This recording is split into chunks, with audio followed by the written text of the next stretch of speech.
and Hound Podcast.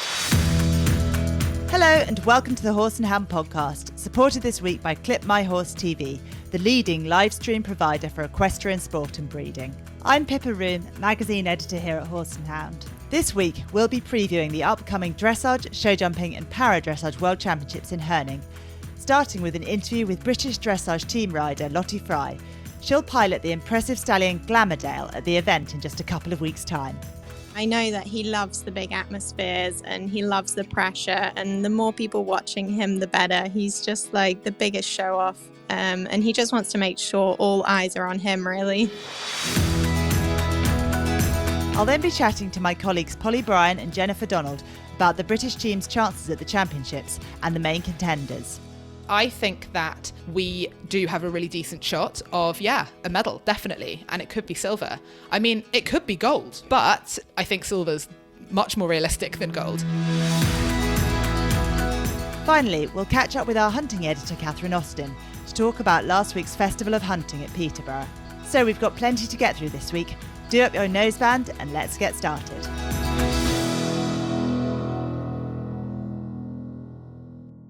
Hello, it's Bryan here, Dressage editor at Horse and Hound. Well, it's only just over a week to go until the World Dressage Championships gets underway in Herning, Denmark, and we're all getting very excited.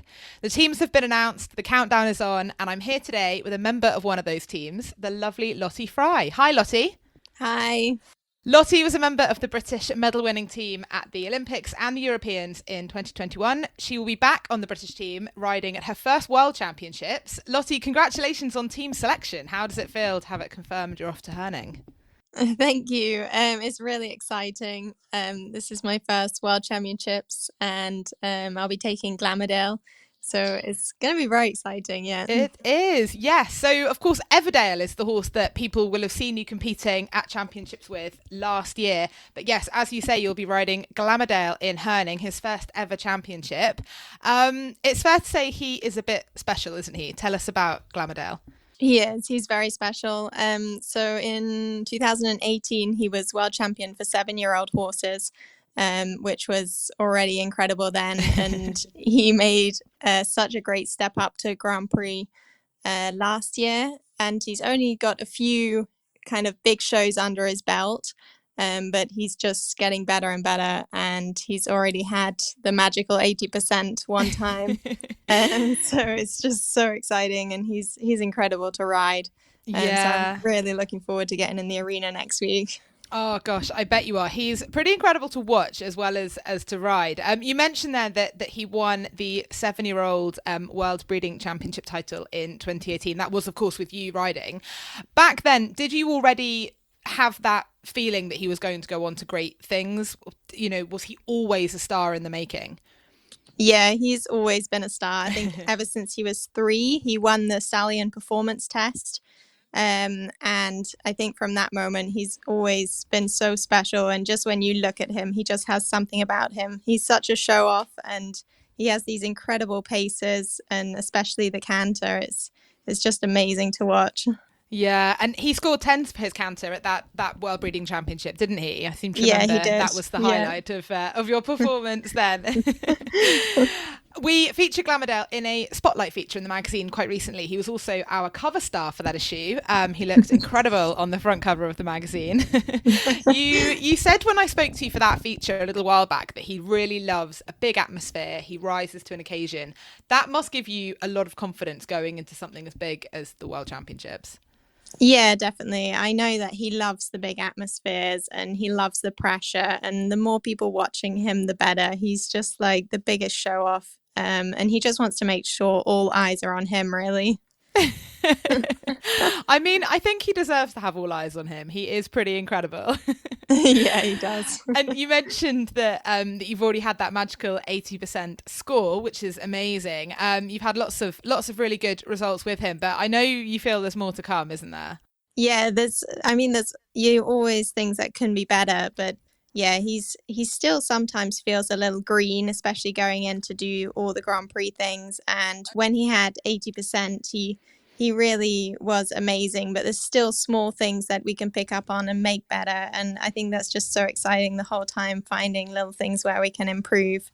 And he just does everything so well, really. He doesn't really have a weakness. So that's just so cool to be able to ride a test and know that everything he can do so well. Yeah, that must be amazing. I was going to say, what is his kind of biggest strength? What is his, best movement? But I guess maybe it's hard to pick.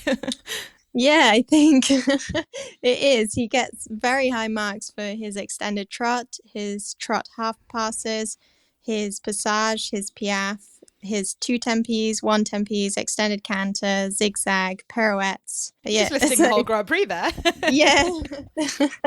And of course, you ride him for the Van Alst in the Netherlands, where you're based, and I know you train with Anna Van Alst out there. What have you been working with her sort of recently in the run up to Herning? What in particular? Is there something in particular you've been working on in training with her and with Glammy? We've been doing a lot of basics, really, just making sure all the aids are there. And we've had a few run-throughs of the tests just to check that we're ready. And yeah, he's feeling great every day. And we've done lots of hacking and going out for grass and just keeping him really happy. Yeah. Oh, it sounds good. I also heard from your groom, Richard, when I was writing our Spotlight feature. He said that Glammy is something of an escape artist when you take him out in the lorry. Is that right? Yeah, I think he just prefers to not have his head collars on, or he just does it to prove a point. I think that's more like it. He prove a point he can do whatever he wants and get away with it. So he wears multiple head collars, does he? Yeah, he wears 2 head collars wherever he goes, and hopefully one is still on when we arrive. Oh, bless him. He is quite a character, isn't he? He sounds like he is. Yeah, he has such a big personality. Oh, I think that makes it even better, doesn't it? Not just great in the arena, but really lovely and interesting outside of the arena as well. Yeah. So in Herning, you're going to be on the British team with Charlotte Dujardin riding Imhotep, Gareth Hughes and Classic Brolinka, and Richard Davison and Bubbling. How does it feel to be on a team with those guys? It's really exciting. Of course, we're gonna miss Carl on the team for sure. Yeah. But no, it's really great, and to be there with Charlotte and Gareth, who we were in Tokyo with last year, will be really nice. And I've been on a few teams with Richard as well already with the Nations Cup, and he's always great fun and so supportive. And yeah, no, I think we're going to have a really great time, and it's always nice to have such great people on the team to create a bit of team spirit and really support each other. Yeah, I hear a lot that the British team is particularly good at creating that sort of atmosphere, that supportive team spirit. And I think you've talked about that, haven't you, since being in Tokyo especially? Yeah, definitely. Like the British just, I don't know, we just seem to really get on well with everyone, and everyone wants to support each other. Everyone wants everyone else to do the best they possibly can. And that's just a great feeling. Definitely. And of course, it was actually only, I think 3 years ago, wasn't it, that you were riding on your first championship team for Britain in 2019 at the Europeans.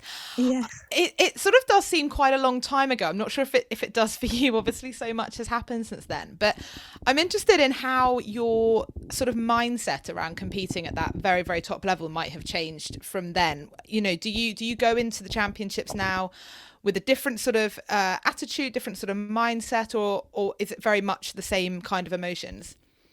I mean, it does really feel like a long time ago, even though it's not. But I think I was almost in so much shock then, because it was kind of unexpected to happen that year. And I hardly remember a thing from that Europeans, because I genuinely think I was just in shock at the fact I was there.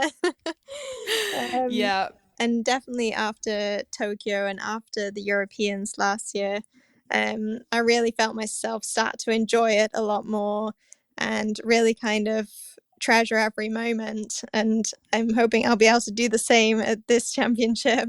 Oh, I hope so. You always seem just so cool, so calm, so collected at these big competitions. Is that how you describe yourself, or is it actually not so much the case at all?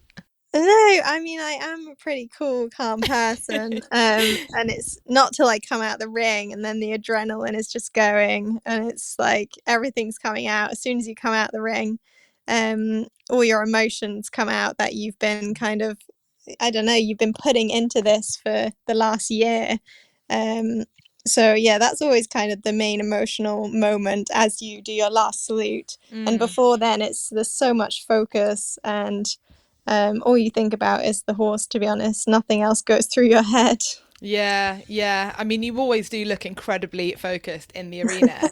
I guess there's going to be that extra sort of focus that you'll need riding a horse who's never been to a championship like that before. Obviously, he went to the Young Horse Championships where the atmosphere is massive, I know. But in terms of senior level, it's his first time. But it sounds as though he won't need that much hand-holding. No, I don't think so. And he wouldn't like me to hold his hand, that's for sure. He wouldn't want to be seen holding my hand. Oh, he is a big, tough stallion, that is for sure. Yeah. So when it comes to these competition days, when it comes to the big, the really big events, the championships, what kind of routine do you have on those days when you ride? What, is there something that you always like to try and do before you ride? How do you kind of get yourself in the zone? I know everyone always has different habits, different things they like to do. Yeah, well, a lot depends on whether we're competing in the morning or the afternoon. Sure. If it's later in the day, then obviously I like to watch a few in the class already. And also then I would like to have kind of got on and walked him around a little bit, stretched his legs, and kind of focused really on our test while I've been walking him. And before I get on, then I spend quite a lot of time looking at old videos of me riding the test on that horse and kind of going over every little thing. And then I'll sit down with Anna and we'll go through the whole test together, what we need to focus on, all the different lines, what kind of different things I need to be thinking of at that time. And then we will discuss the warm-up, what we think is kind of the best, how he's been going, and how we're going to structure the warm-up, basically. And the last thing I'll do is brush my teeth just before I go. Is there a reason for that, or? I don't know. I've just always done it, to be honest. I don't know. No idea, but it makes me feel much better. Fair enough. I think everyone feels better after they've just brushed their teeth. So I guess we could probably all relate. What is the warm up like with Glamourdale? Does he need a lot of warming up? Does he need not too much? I know it'll obviously depend on outside environment, the heat, everything else. But generally, what are your kind of warm ups with him like? Well, I wouldn't say it's long, but it's not short either. So somewhere in between. Yeah.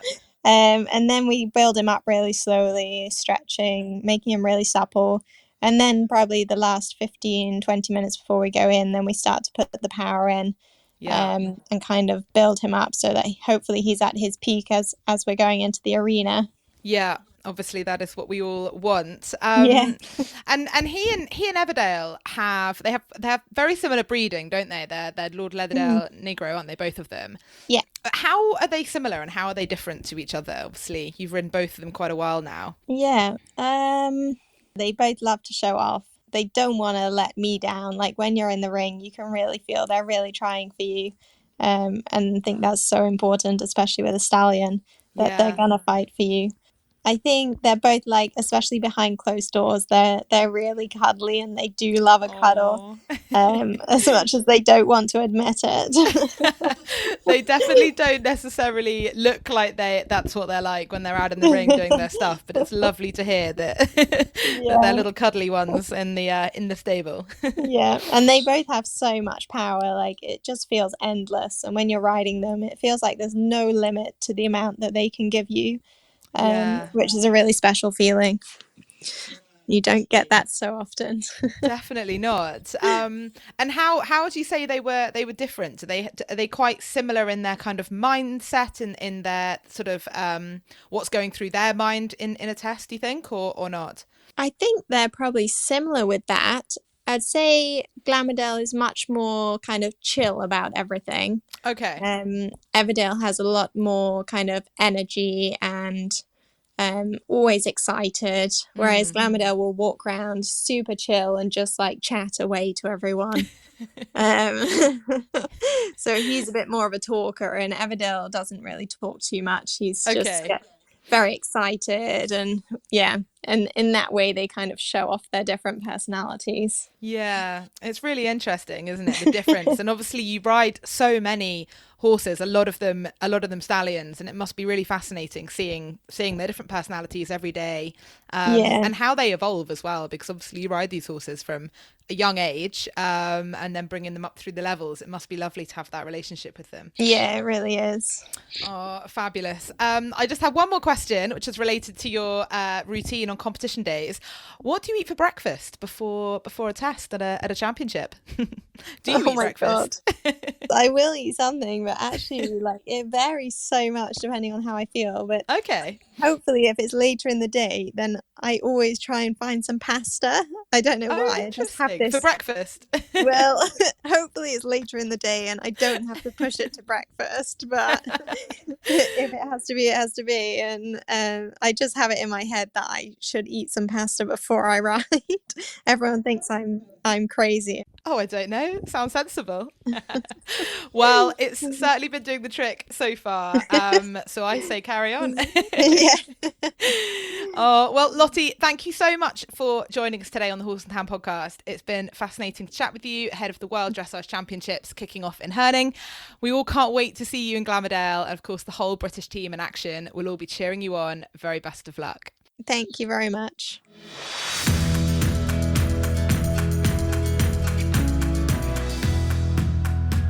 This week's podcast is supported by Clip My Horse TV, the leading live stream provider for equestrian sport and breeding.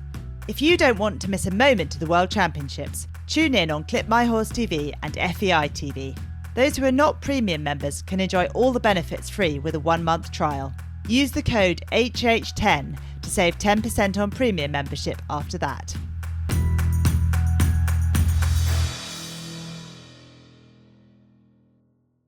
So I'm joined now by two of my colleagues, Horse and Hound's dressage editor Polly Bryan and show jumping editor Jennifer Donald, to preview all the action at the upcoming Echo FEI World Championships in Herning. I'm so excited to talk to you both about this. So let's introduce Polly first. How are you doing, Polly? Hi, Pippa. Yes, I'm really good, thank you. Very excited about Herning as well. And hello to Jen as well. How are you?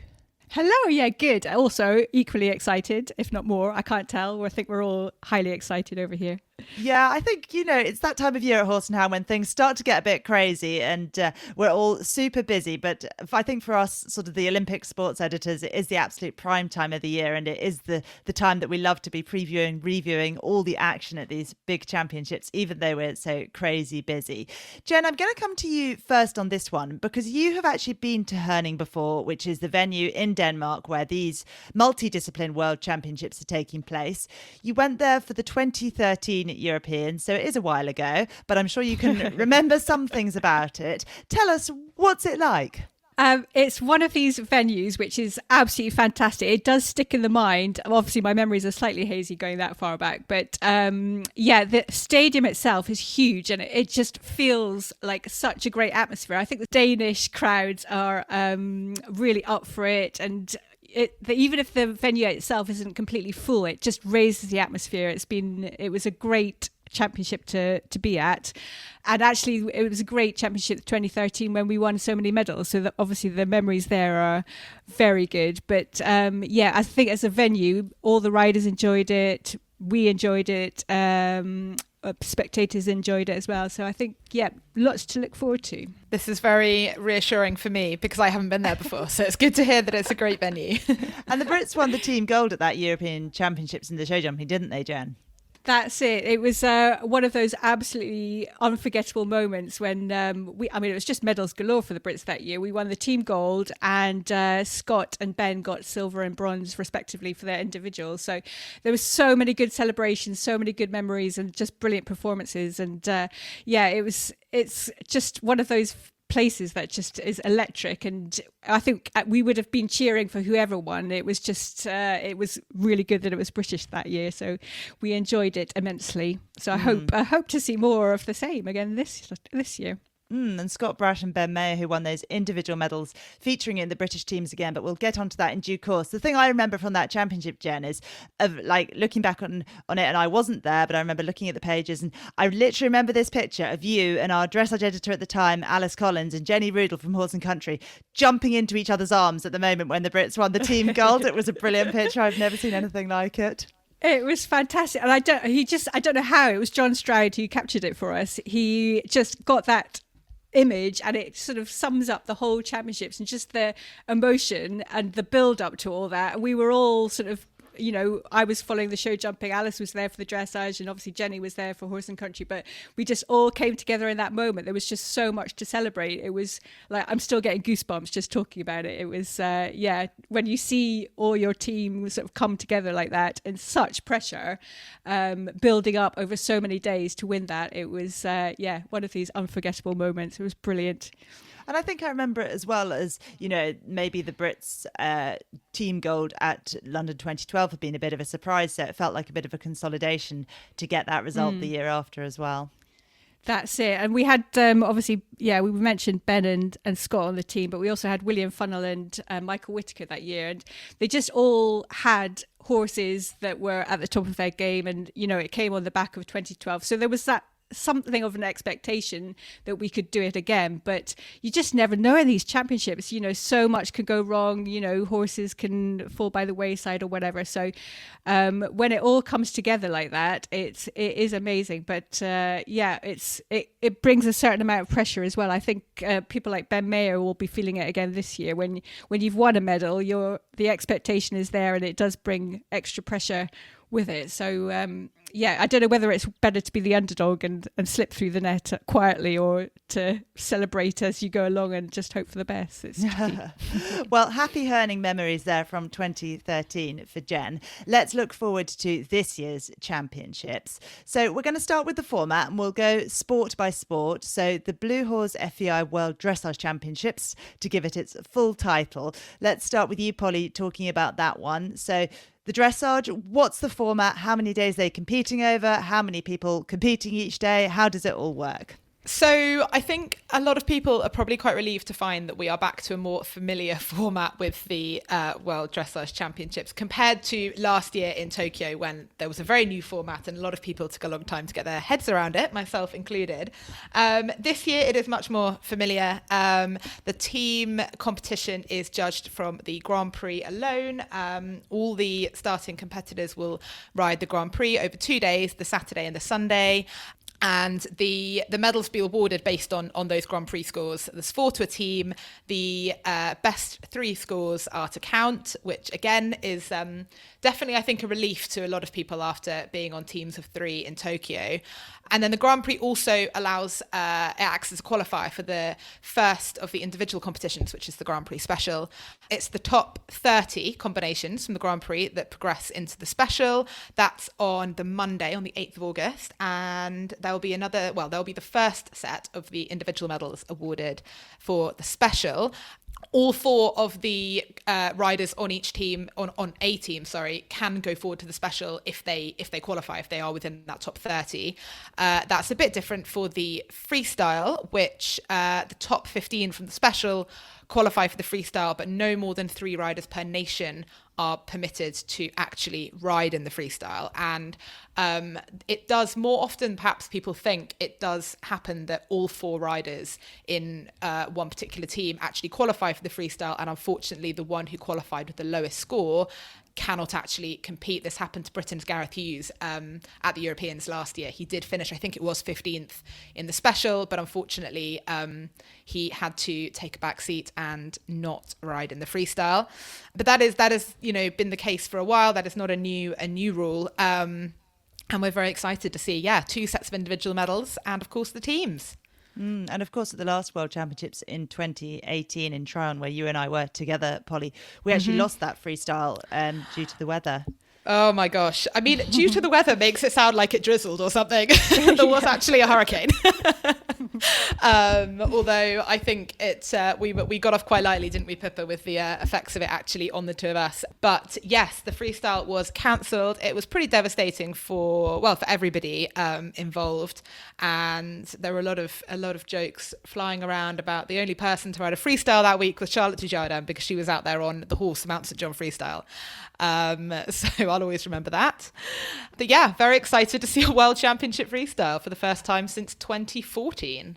And wow. I've always found it a bit weird that there are two sets of individual medals at some of these dressage championships. So I think I annoyed a lot of dressage people by basically saying, you've had a team medal, you've had an individual medal, I don't know what all the fuss is about. And Polly basically had to explain to me that to lose the freestyle is a bit like losing cross-country day if you're the event editor. Yeah, so. Yeah. I think I shed a tear. Correct me if I'm wrong. I was very overtired. I think I shed a tear when they announced that. Oh dear, well, these things happen at championships. Jen, we are coming over to you now. So we have the Agria FEI World Jumping Championships. What is the format for this competition? Well, I feel after the dressage, it feels like it's a lot more straightforward for the show jumpers. They start on Wednesday with the individual speed competition. So it's the rider who it's a bit complicated, the whole scoring process on day one. The person who has the fastest time and the clear will then move through on a 0 score, and then all the riders behind the top rider are then given penalty points according to how far behind they are on their time and their fault. So it's quite complicated, but it ends up in decimal points and things. So actually you've got very clear-cut leaderboard. You know, the leader is always starting on 0 from the second round, and it makes it quite straightforward. It's quite a good way of doing it. But yeah, speed is the essence on day one, but you do have to go clear as well. Otherwise you do lose your chances. You have to be right up there from day one because it's a cumulative scoring. So yeah, it's key to get a really good round on day one. Jen, that's confused me slightly when you say it's a cumulative scoring, but they go back to start on 0 for each round. The leader is on 0, and then each rider, so say a rider was 6 seconds behind, but on a clear he would get a certain difference of score added on. I've got it. So it's kind of like a descending scoring pattern rather than like 4 faults carried through, that kind of thing. So from day one, that is. And then they move on to the Nations Cup, 2 rounds of team jumping, Thursday and Friday. And the top 10 teams go through onto Friday, and that's when the team medals will be decided. So that should always be an exciting, you know, sort of midway point. And then there's a rest day on Saturday, and then the top 25 individual riders after these 3 days will go through to Sunday's final, and that's when the medals are decided, and that's when the jumps ramp up considerably. We're talking sort of 1.65 meter, you know, proper big full dimensions and stuff. So 2 rounds of individual jumping on Sunday, and we'll get a individual world champion at the end of it. So the question I get asked the most is what's happened to that the rider swap. In the olden days, they used to come down to the final 4, and all the riders used to have to swap horses, and I think it was not popular with the riders, but we loved it. It's such a great spectacle to see all these 4 riders swapping horses at the end of it to decide the medals. And with 4 as well, you always used to have one guy who just didn't get a medal. It was always slightly dramatic at the end. But yeah, so we missed those days. But as you said, Polly, as well, we're sort of back from the change we had in Tokyo. We're back to, you know, having a drop score and things like that. So people prefer it. A lot of people prefer it. But yeah, there's a lot to be said for the Tokyo format as well. But yeah, we're back to normal, so to speak, for show jumping as well. It's interesting how you say that yours is simple compared to hearing the dressage format. I feel like the dressage is so much more simple. This is so funny. Yeah, no, to me, that's so straightforward. Well, I think this just proves that, you know, once you understand something, it feels simple. But I think for me, I always think that show jumping is at its very best at these big championships when you're following the combinations all the way through the week, and you see how the horses develop and improve, hopefully through the week, or maybe one of them will lose their confidence and the rider has to get that back. I think it's fascinating to see that progression and story develop through the week. Polly, obviously you not only have to worry about dressage, you have to worry about para-dressage as well in Herning. So we have the Orifarm Healthcare FEI World Para-Dressage Championships. This one has 5 grades, and if you thought it was complicated in able-bodied dressage and show jumping, you ain't seen nothing yet, listeners. Come on, Polly, give us the rundown on how the paras work. I mean, to be fair, I don't think it's that complicated, but yes, I will try and explain it as simply as possible. There is one big change this year, which I will reveal in a moment for anyone who is not already aware. So in the para-dressage, there's a team medal awarded, and then there are also 2 sets of individual medals, a straight individual set of medals, and also for the freestyle. So that in itself is relatively similar to the dressage. The individual competition actually happens first in the para-dressage, and that takes place over 2 days to allow all 5 of the grades to take place and compete. The team competition then takes place over another 2 days, and the team medals will be decided based on the scores in that round, and this is followed by the freestyle. Now, the big change this year, and this is very confusing to explain, but it is not actually that confusing in itself, is that the actual tests that the riders will ride in each round have been reversed. So the test that is known as the individual test will be ridden in the team competition. It's slightly more difficult, and that is why it has been sort of bumped up to the second round of the competition, to the team element of it. The test that has always been known as the team test, which is slightly more simple, is now going to be ridden first by all the riders in the individual competition. And there has been a lot of discussion about potentially changing the names of these tests to something more in line with dressage, perhaps using the term Grand Prix, because team and individual made sense when they were being used in that same competition, but now they've swapped around. I can see this getting rather confusing. Basically, riders will ride the slightly easier test in the individual competition first. They will then go on to ride the slightly more difficult test in the team competition that follows. And for the freestyle, which happens on the last day, each combination's results from the 2 tests they have already ridden will be combined. That will determine the top 8 athletes in each grade. They will go forward to compete in the freestyle. Does that make sense? That does make sense. Thank you, Polly. They're riding the team in the individual and the individual in the team, and everything's entirely straightforward. I think, listeners, all you need to know is they will ride 3 dressage tests if they are the best people, and if they're not the best people, they will only ride 2. Is that right? That is correct. Okay, we've got it, Polly. Thank you very much. So let's speed on towards talking about the British teams and their chances. Let's go dressage first again. Polly, give us a quick rundown of who is riding on the British team and how you fancy their chances. Oh, so I've given this an awful lot of thought in the last couple of weeks, and everyone at Horse and Hound that knows me will know that I always go very old school, and I go through every potential medalist scores from the last year or so, and I have a notebook with pages and pages of their top scores, their lowest scores, their average scores, and I work out under every scenario where the medals might fall. And they actually came out through those calculations with Britain with a pretty good chance of a silver medal, which I think some people might say is rather optimistic, because on the team we do have 3 horses who have never been to a championship before. We have Charlotte Dujardin riding Imhotep, who is her newest top horse after the sale of her Olympic and European medalist Gio last year. We also have Lottie Fry not riding her European and Olympic horse Everdale, but instead riding the slightly younger Glamourdale. We also have Richard Davison, who is back on a team for the first time. Well, he's back in a championship for the first time since London 2012, where he rode as an individual. And he is riding Bubbling, who is 16 now. He's a homebred. And this is Bubbling's first championship. I'm thrilled for Richard that he has been selected for the team. He's put so many years of hard work into that horse. It's been a real labour of love. I've really followed the 2 of them and their partnership and their career over the years, and I think it's great that they are on a team. And we also have Gareth Hughes with Classic Briolinka, who is the only horse who has been to a championship before. She was the best performing British horse at the European Championships in 2019, so that should bode well. I think this is a really interesting team, because I think that we do have a really decent shot of, a medal, definitely. And it could be silver. I mean, it could be gold. I think silver's much more realistic than gold. But there's an element of unpredictability simply because 3 of them haven't been to a major championship like this before.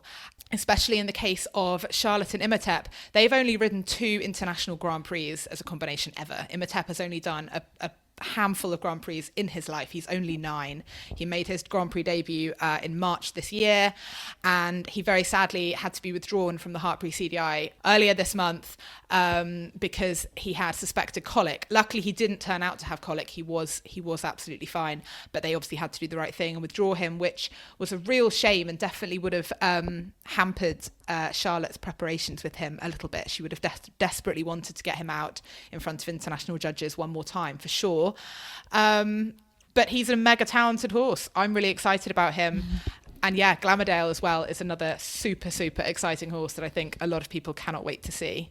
And Polly, do you think those horses have got the sort of the characteristics to cope with the massive atmosphere of the championships? Have they shown that in the competition so far? Yes, I do. Of Imhotep and Glamourdale, certainly I do. Glamourdale, when I say none of them have been to a championship, Glamourdale was the world 7-year-old champion at the World Breeding Championships in 2018, and there is a massive atmosphere at those championships, and he coped with that brilliantly and came out on top. So it is not quite fair to say he's never been to a championship, but he hasn't been to a major senior championship. Lottie tells me that he always rises to the occasion. He goes better at a really big show. He loves the crowd. He loves to show off. She is really excited to get him out in that ring at Herning. Imhotep as well. He's had much less experience, but Charlotte has talked about how excited she has always been for him to be a team horse. She's talked about the energy he always has. He can come out across 3 days and perform brilliantly every time. I don't think she's worried about how he'll react in the atmosphere. Therefore, I don't think anyone else needs to be either. Yeah. Well, good to hear riders having confidence in their horses there. Jen, coming over to you on the show jumping side, who's in our British team and what are their chances? Well, you'd have to say the British team this year are absolutely red hot and one of the most exciting teams I've seen for a long time. First of all, you've got the Olympic champion Ben Mayer with Explosion. You obviously can't go wrong taking the Olympic champion to a championship. He's joined by Scott Brash with Hello Jefferson, who was also out in Tokyo. And Jefferson is one of these horses. He's been primed and ready for this, and he's so consistent. And hopefully this is his turn to shine. I think he's done so well in so many big competitions, but just hasn't quite got the accolades that I think he deserves. So I'm hoping this championship will be a good one for Scott and Jez, as he's called at home. We've also got Harry Charles and Romeo, one of the young talents of the country at the moment. And they, of course, were in Tokyo as well. And I think they've also got great chances and great form coming into this. And then the fourth rider, we joined another young rider. We've got Joe Stockdale with Equine America Cacharel. And I think selectors are looking ahead to sort of Paris 2024 with bringing in their young riders for this team, because it's, we've got a real mix of experience. And, Joe, who's only been to one championship already, and they're both, Harry and Joe, are young 20s. So really exciting for the future. We've also got John Whitaker at the other end of the scale. John Whitaker and Equine America Unique to Frankport coming as reserve. So, it's a really, really amazing team with such great names. And I really think at least a medal. And I think without wanting to put the kiss of death on them, I think it really could be gold. It's one of those teams that you would sort of dream up in a top trumps game or something. It's really, really good. It looks very exciting. Well, it does sound like a very exciting team there on the jumping side. So going over to the para-dressage discipline, Polly, tell us who is representing Britain there and how do we think they're going to fare? Well, Pippa, I'm a little bit like Jen when I look at the British para dressage team this year, because I am really, really excited about their chances. Again, I don't want to put the kiss of death on them, but these are the same riders and the same horses that won gold in Tokyo last year at the Paralympics, and I really think they have it in them to do the same again here. We've got Sir Lee Pearson, the legend that is Lee Pearson, riding Breezer. We have Natasha Baker riding Keystone Dawn Chorus. We have Sophie Wells and Don Cara M. And we also have Georgia Wilson riding Sakura. And the thing that's really interesting here is that these 4 combinations went out to Tokyo last year, and there was definitely an air of we're not expecting too much. The riders, or certainly Sophie, Natasha and Lee, are incredibly experienced, and Georgia a little bit less so, but it was their horses that were all going out to their first major championship. They all had so little experience under their belts. They were all very sort of untried, untested in that regard. And they came home with gold and just performed absolutely brilliantly. And now all these horses have another year of experience under their belts. I know all of them, for all of them, Tokyo was an amazing, milestone, an amazing experience, and really helped all of them mature. And I really think that if they can do it there, they can do it again. That's certainly what I would be hoping for. Okay, well, we've got fighting talk from Polly, who's expecting our para riders to bring home a big fat gold medal. I like that. No pressure, guys. So let's look at some of the other nations who could be challenging teams, individuals, people we think are going to be giving the Brits a run for their money across these different sports. So coming back round to dressage, Polly, who are the pairs and the teams that we need to look out for? So I'm going to say it now. I think that Denmark will win team gold, and I think there will be a clean sweep of gold medals for Denmark's Catherine Dufour. I would not like to bet against her, I have to say. I think that she is going to be, this is going to be her championship. I really think so. Denmark are the home team. Obviously, they've got the home crowd advantage, and Denmark have really been sort of cultivating their national team with this championship in mind, and they were very, very strong last year. They were 4th in Tokyo, a very agonizing place to finish, and they won the bronze in Hagen at the Europeans. And I just think that they are going from strength to strength. They've got a couple of very young horses on their team, but these are horses that I just think are so mega talented, and they've got some of the best riders in the world on their backs. It was revealed very late last night, just after we went to press with our preview, that Catherine would be riding Vamos Amigos, who is her younger horse compared to Bohemian, who she rode at both championships last year. Vamos Amigos is actually British owned. He's owned by the Pidgley family. So that's very, very exciting. That's a really lovely British link. And he was the runner-up at the World Cup final in April, which should tell you all you need to know about how good he is. He is mega exciting. And I think for Catherine to have chosen to ride him, that says a lot about what she thinks about him and his potential. The rest of the Danish team are super strong. I wouldn't be surprised at all to see Catherine's teammate Karina Casocrut riding Helene's Danciera, winning an individual medal potentially. This mare is absolutely beautiful. They did really, really well in Tokyo, and I think another year under their belts and being on home ground will, could really see them right up there. Daniel Bachmann-Andersen with the very young Marshall Bell, they are a really exciting combination that could do very, very well. Yeah, I really think Denmark are the ones to beat. It was really interesting putting together our preview, because I went back and I looked down the team results from all the World Championships going, way, way, way back. And even I was pretty stunned to realise that a German team has only ever been beaten to the world title twice. And that's crazy. It is pretty crazy. Wow. And that was by the Netherlands in 2010 and the Soviet Republic in 1970. That's how far back we're going. Wow. Yeah, and that was when we had both East and West Germany competing as 2 separate teams. So, yeah, Germany have a pretty epic run of form when it comes to World Championships. They are, of course, the reigning World Champions. I do think that Denmark will pip them this year. I do think Germany could well be on the podium. I think it might be a really interesting tussle between them and Britain for the silver medal. Germany are going to be a strong team, but they haven't quite got the big hitters that have seen them just dominate the international scene over the last few years.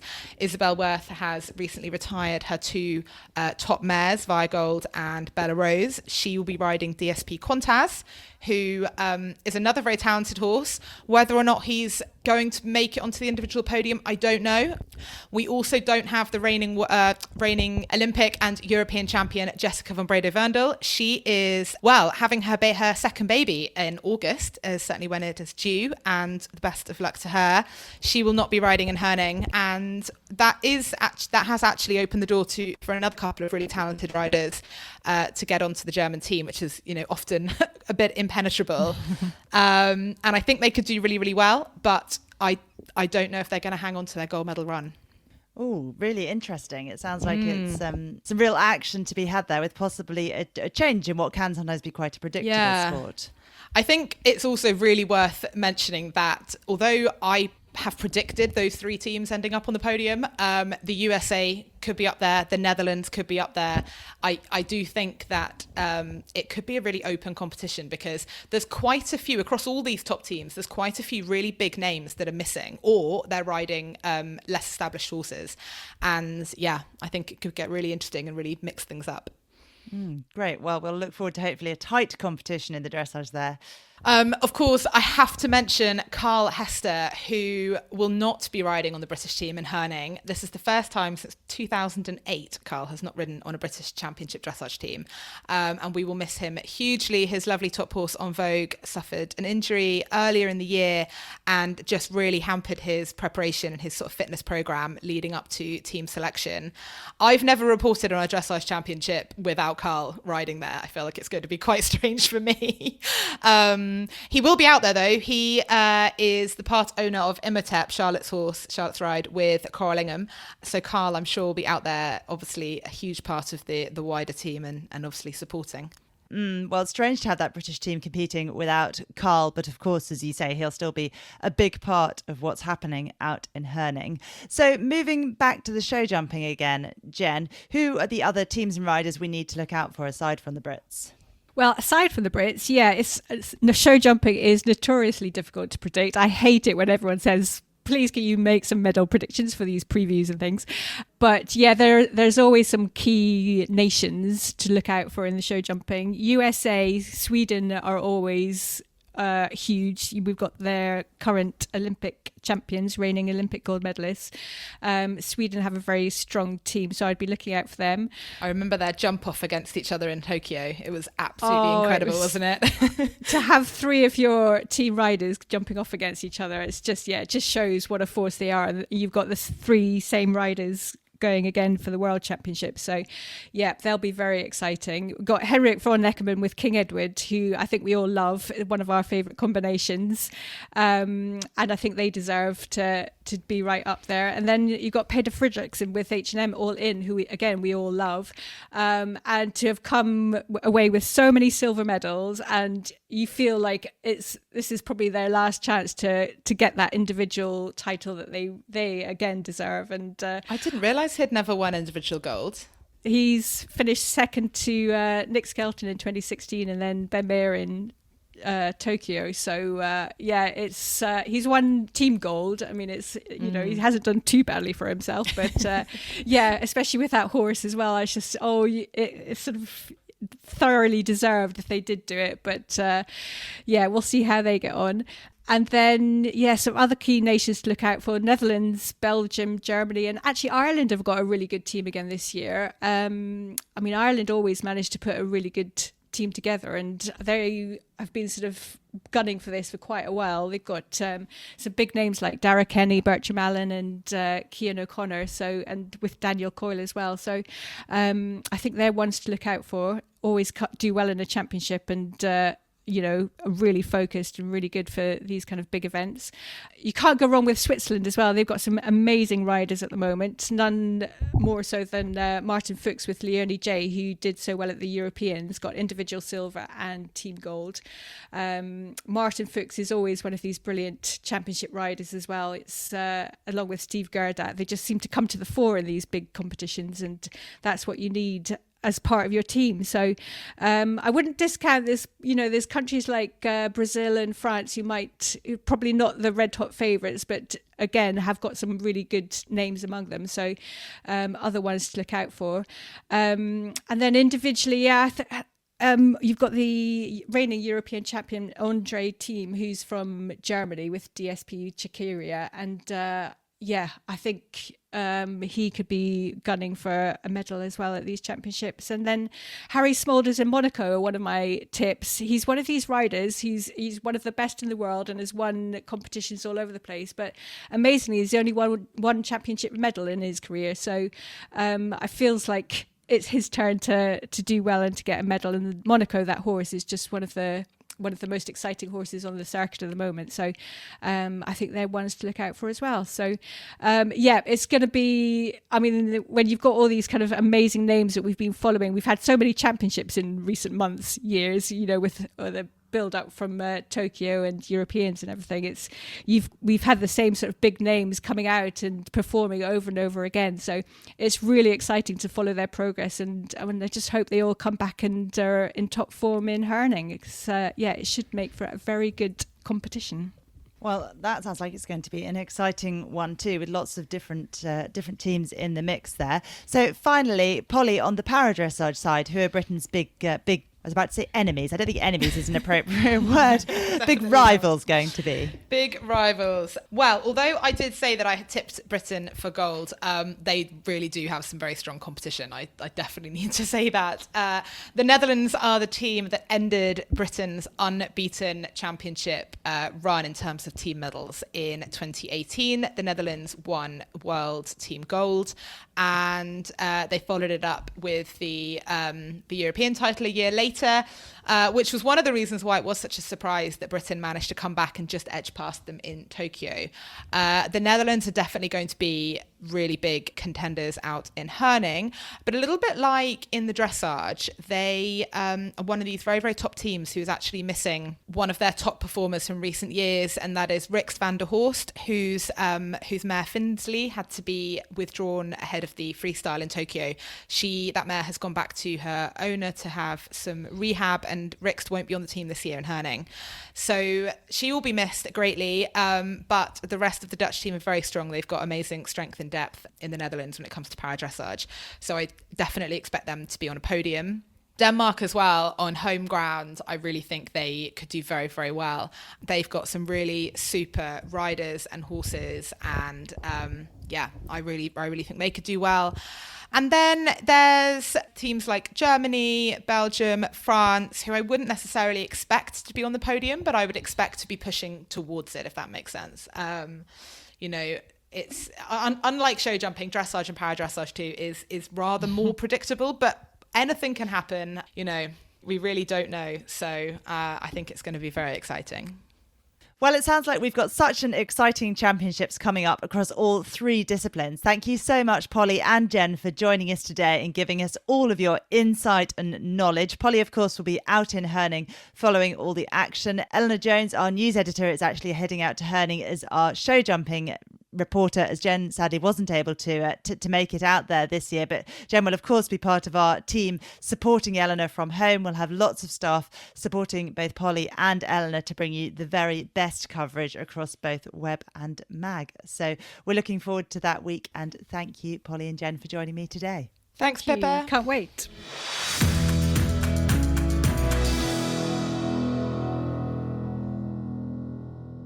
Throughout the year, Horse and Hound sends reporters out to all the biggest events in the equestrian calendar to cover the action for our weekly magazine and our website at horseandhound.co.uk. The coverage we bring you on these two platforms is different. The weekly magazine provides your comprehensive, curated roundup. We reflect back on the big wins and analyse all the results with insight from our team and experts in the industry. Meanwhile, on our website, we bring you the news as it happens. We speak to the riders as they leave the arena and report their thoughts in lightning quick time, covering all the biggest stories as they unfold and often producing 10 or more stories every day online from a big show. The first 5 articles you read on our website are free each month, and beyond that you need to buy a subscription. The The cost of this reflects the fact that we need a bigger team at events when we are creating extra articles on our website and not only producing a magazine report.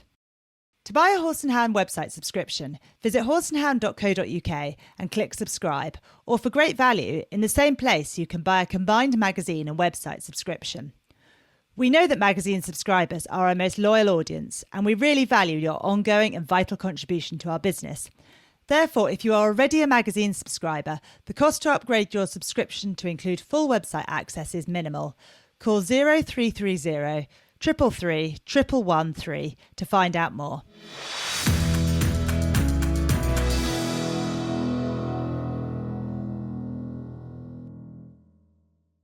So I'm joined now by my colleague Catherine Austen, who is our hunting editor, to talk about the Countryside Alliance Festival of Hunting at Peterborough, which happened last week. How are you doing, Catherine? I am very well. I'm fine, thank you. We had a lovely day at Peterborough. Ah, good. Well, can you start off by telling our listeners who are less familiar with this event, what is it and why is it important in the hunting world?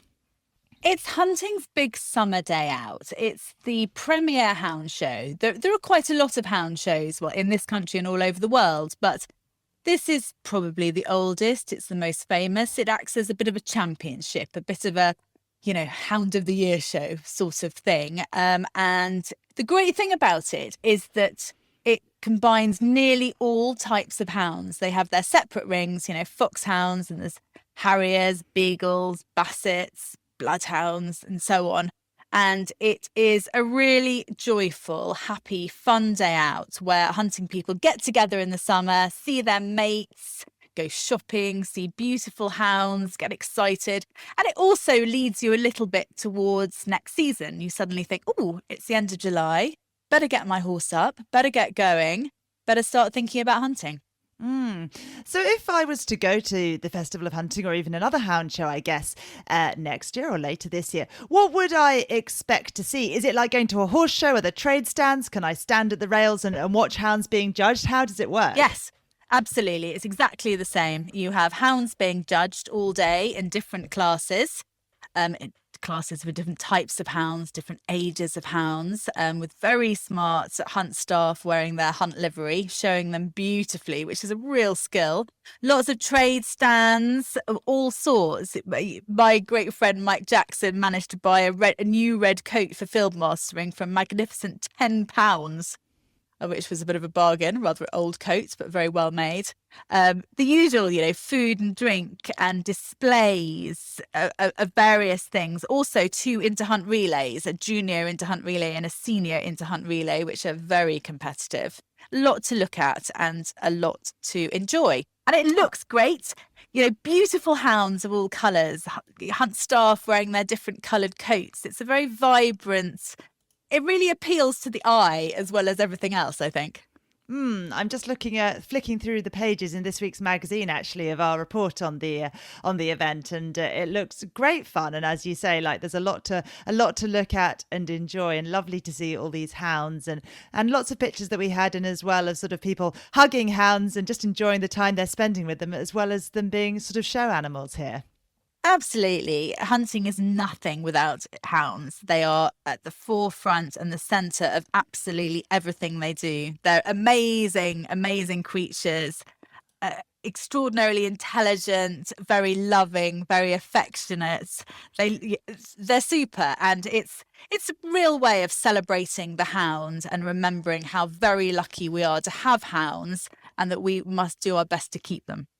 And presumably there'd be lots of people there who have sort of walked hound puppies in the past and might be reunited with the hounds who they walked when they were younger as well. Yes, which is always a bit of a danger because, yes, you definitely go to a show to see the hound puppy you've walked, but it's sort of rather against the rule. The hounds have got to concentrate, do their bit, look good, show, and then meet their mates afterwards. And so I imagine you have to be quite careful not to catch the eye of the puppy you walked 3 years ago in case that suddenly he bounded over and said, "Oh, hi," when he's supposed to be looking beautiful and majestic instead. But it was a real thrill because the hunt that I hunt with, the Heathrow, were very fortunate to win both the Modern English Doghound Championship and the Bitch Championship, which it was the fourth time that the Heathrow have won the Bitch Championship in the row, and the first time that our master and huntsman, Charles Frampton, has bred a doghound champion. And the really cool thing was that Nessie Chanter, who is a joint master of the Heathrow, had actually walked the doghound champion, Rafa, herself. So she was more excited than you can imagine. Oh, yeah. Nessie, a great friend of yours and someone I know quite well as well. And that Bitch Championship, to take that for the fourth time in a row, that was a record, is that right? Yes, it is a record. The great Captain Wallace, when he was master and huntsman of the Heathrow, he won the Peterborough Bitch Championship 3 times in a row. So for us to win it, for Charles Frampton to win it 4 times, which is a record, was very, very special. Oh, lovely. And what about the Old English Foxhound ring? What happened there? Well, lots of packs showed, and they're beautiful, dark coloured hounds. But they actually, yes, the North Shropshire had a double there. They won the Dog Championship and the Bitch Championship as well. A lot of competition from the Percy and the Warwickshire and other good Old English packs, but a really thrilling day for them. You know, they aren't as big as perhaps the BWH, the Heathrow, the Beaufort, the traditional big showing packs. And their huntsman has done an amazing job in helping to breed and look after beautiful hounds. They're lovely. And I think there was a double in the Beagles as well. Is that right? There was. I think that Steve Duckmanton, who is the very famous huntsman of the Dummer, was probably slightly surprised that his lovely bitch was beaten in the afternoon.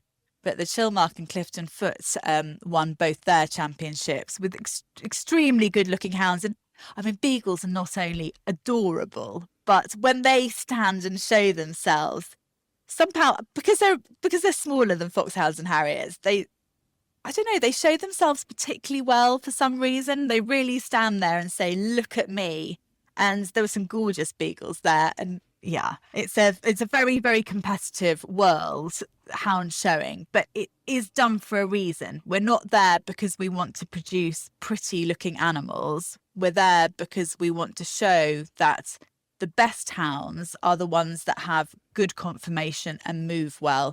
That means they hunt their trails well. That means they live longer, that they are more comfortable in their bodies and their physique, just like us. And it's important because it showcases what well-conformed animals we are trying to breed, rather than because we all love winning a rosette, in brackets, even though we do. Yeah, so very much the point that hounds are working animals who have a job, and all these hounds who are winning in the show ring this summer will be out hunting again this autumn and very much doing that job. And the ones who've done well in the show ring should be the prime examples on the hunting field as well. Is that right? Yes, very much so. And anyone who hasn't been to a hound show might think, oh my God, I wouldn't have a clue what I was looking at. But it's very similar to looking at a well-made horse, to be honest.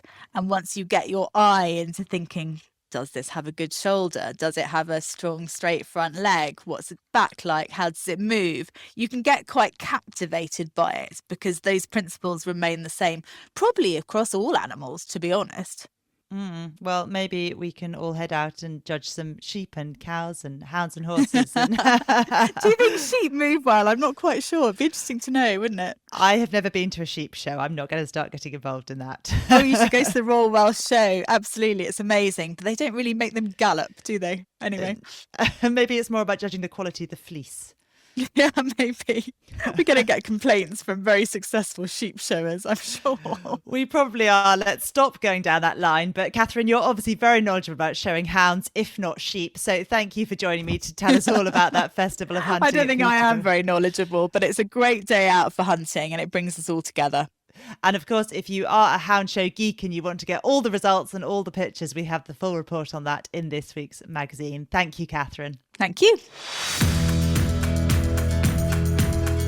Well, thank you to Lottie Fry and to all my colleagues for joining me on this week's Horse and Hound podcast, supported by Clip My Horse TV.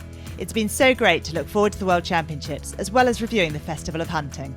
We'll be back next week when we'll be talking over all the action from the Royal International Horse Show in both the showing and the show jumping. And if you're particularly interested in hearing how the World Championships pan out following this preview, our review episodes for the Worlds are the 11th and the 18th of August episodes of the podcast. So we're looking forward to those as well. Talk to you soon. Goodbye.